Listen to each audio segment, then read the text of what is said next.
The Prince and the Pauper by Mark Twain. Chapter 30. Tom's Progress. Whilst the true king wandered about the land, poorly clad, poorly fed, cuffed and derided by tramps one while, herding with thieves and murderers in jail in another, and called idiot and impostor by all impartially, the mock king Tom Canty enjoyed a quite different experience. When we saw him last, royalty was just beginning to have a bright side for him. This bright side went on brightening more and more every day. In a very little while, it was become almost all sunshine and delightfulness. He lost his fears, his embarrassments departed, and gave place to an easy and confident bearing. He worked the whipping boy mind to ever-increasing profit. He ordered my Lady Elizabeth and my Lady Jane Grey into his presence when he wanted to play or talk, and dismissed them when he was done with them, with the air of one familiarly accustomed to such performances. It no longer confused him to have these lofty personages kiss his hand at parting.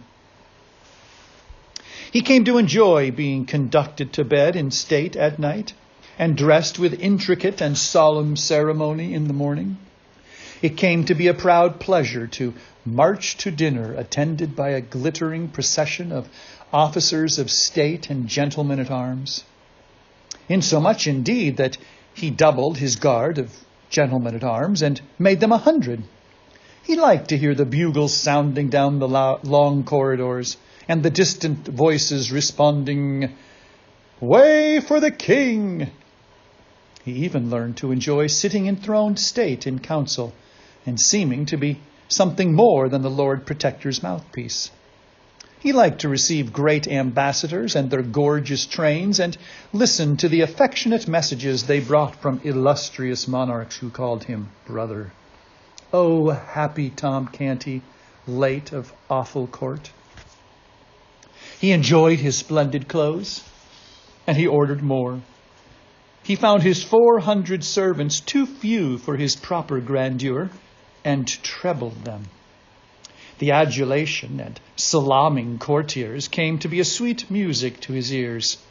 He remained kind and gentle, and a sturdy and determined champion of all that were truly oppressed, and he made tireless war upon unjust laws. Yet, upon occasion, being offended, he could turn upon an earl or even a duke and give him a look that would make him tremble.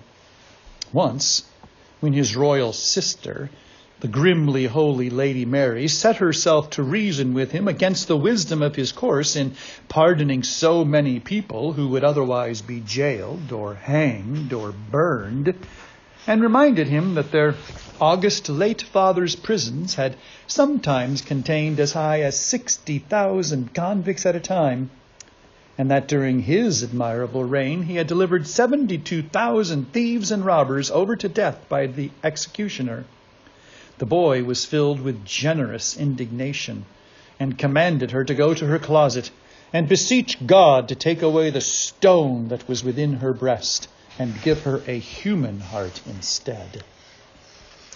Did Tom Canty ever feel troubled about the poor little rightful prince who had treated him so kindly and flown out with such hot zeal to avenge him upon the insolent sentinel at the palace gate?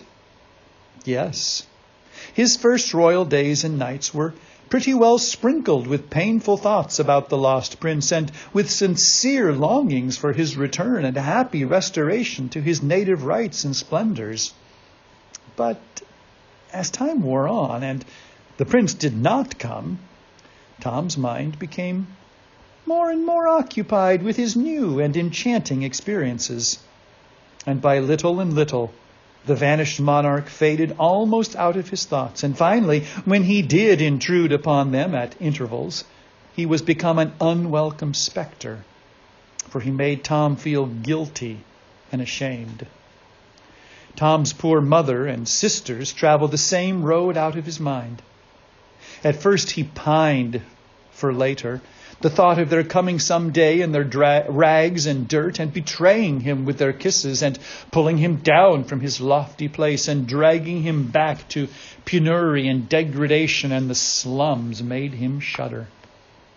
At last they ceased to trouble his thoughts almost wholly, and he was content, even glad, for whenever their mournful and accusing faces did rise before him now, they made him feel more despicable than the worms that crawl. At midnight, on the 19th of February, Tom Canty was sinking to sleep in his rich bed in the palace, guarded by his loyal vassals and surrounded by the pomps of royalty, a happy boy. For tomorrow was the day appointed for his solemn crowning as King of England.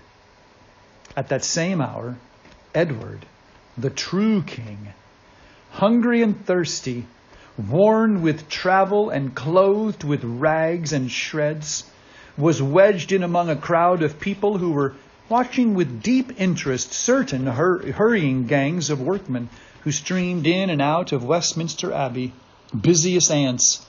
They were making the last preparation for the royal coronation.